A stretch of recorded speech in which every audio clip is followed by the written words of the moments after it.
Hi, my name's Andrew Pitt from Yarrabang Golf, and today I would like to talk about sort of how we practice pitching. So I've got Luke here to help demonstrate what we want to do. So what we talk about in practice is the three phases of practice. We talk technique first, so what we want to change.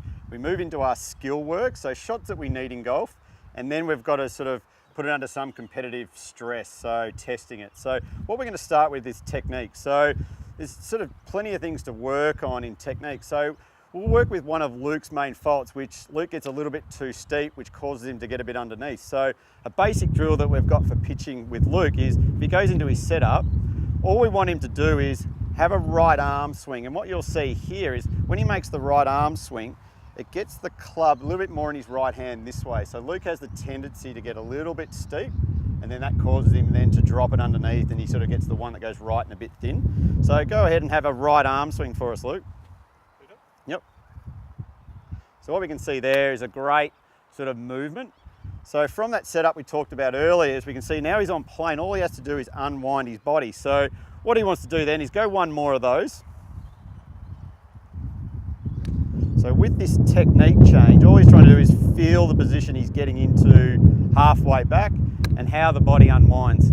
So now what we want to do is carry that feeling into a two-handed swing. So we don't necessarily worry about the miss hit. All we're worrying about for Luke here is him trying to achieve that right arm feeling. So if he swings back now, you can see here that he chunked it a little bit, and that'll be, notice that he probably will be getting a little bit on the steep side. So once he's worked on that for a little bit and he feels comfortable, what we then move into is the skill work. So what I've set up here is some cones at say 20, 30 and 40 meters. So Luke's got his 60 degree now. So what I want him to do now is, with that sort of slight change in his right hand position and the plane, is I want him to try and hit this 20 meters.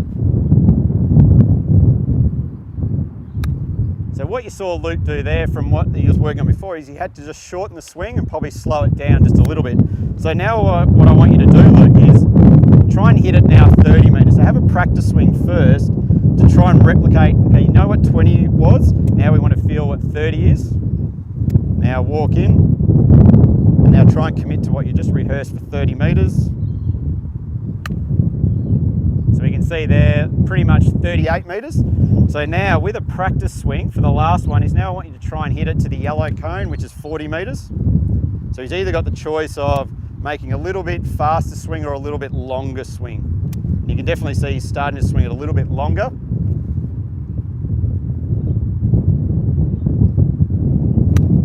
And you can see there, great strike, and pretty much landing 42 meters. So great job there. So what we've done is we've worked through the technique. So for Luke it was just a little bit of plain right arm swing.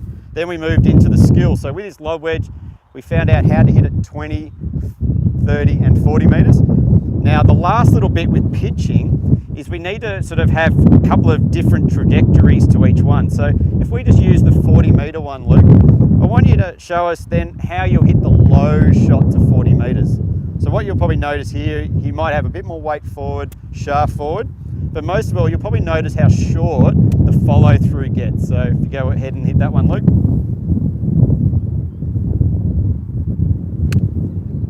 So he's probably hit that about 50 meters. So, but we can see what that restriction of follow through made to that trajectory. Now what I want you to do is hit the mid-flight. So especially, you'll probably notice that his ball position will start changing a little bit. So he might move it slightly forward. You can already see him trying to feel that right arm swing. And what you'll notice is a slightly longer follow through with a little bit more wrists through the ball. So a little bit of change in height. So now what I want him to do is, if he was playing a golf course like Royal Melbourne where the greens are quite firm, he needs to hit it quite high. So he'll set up with more loft again. So probably open the face, ball forward, and certainly a more wristy swing. So go ahead. We can see there, much higher trajectory. So great work there. Now the final one, which is probably the hardest one, is what we want now is we've got to put it under some form of pressure. So if we've been practicing that 40 meters, what we might choose is one of those trajectories. So for Luke, we'll probably go the low one because it's quite windy today. So with that yellow cone, if we've got 40 meters, it's 10%. So that's 10% in diameter, so sort of 2 meters either side. So what we want now Luke to do is, in his full routine that he has on the course, to try and get 3 in a row. So where would you start, Luke, with this? Start behind the ball. So, yep, so starts behind the ball, pitches what he wants. Then he'll probably come in and rehearse what he wants.